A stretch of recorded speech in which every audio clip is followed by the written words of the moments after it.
নমস্কার, ময়ের ডেলি ব্লগে সবাইকে স্বাগত জানাই। সকালবেলা রান্নাবান্না হয়ে গেছে আর এখন ওই 10টা মতন বাজে সকাল। সব রান্নাবান্না হয়ে গেছে, সবার প্রায় খাওয়া হয়ে গেছে, আমি আর ছোটো মা খেতে বাকি আছে। এখন সকাল সকালই রান্না হয়ে যায়, কারণ কর্তামশাইয়ের ডিউটিটা এখন অন্য টাইমে পড়ে গেছে, এখন 10টা ট্রেন ধরে, সেই জন্য রান্নাটাও তাড়াতাড়ি করতে হয়। রান্নাবান্না খাওয়া ধোয়া সব হয়ে গেছে।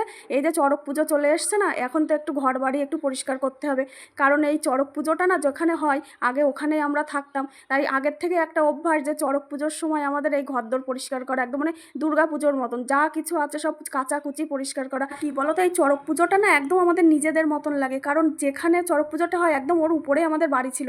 আর এই চড়ক পুজোটা শুরু করে আমার দাদা শ্বশুর, মানে আমার শ্বশুর মশাইয়ের বাবা। আমি তো দাদুকে দেখিনি, কিন্তু মা গল্প করে দাদু বালা বলতো, চড়ক পুজোর সময় যে বালাটা বলে না, ওই বালা বলতো। আজ থেকে প্রায় 67 বছর আগে দাদু এই চড়ক পুজোটা শুরু করেছিল। আজ পাড়ার সকলে মিলে চড়ক পুজোটা খুব সুন্দরভাবে পরিচালনা করে। যাই হোক, একেবারে সন্ধ্যাবেলা চলে এলাম একটু আলু কাবলি দিয়ে আজকের ভিডিওটা শেষ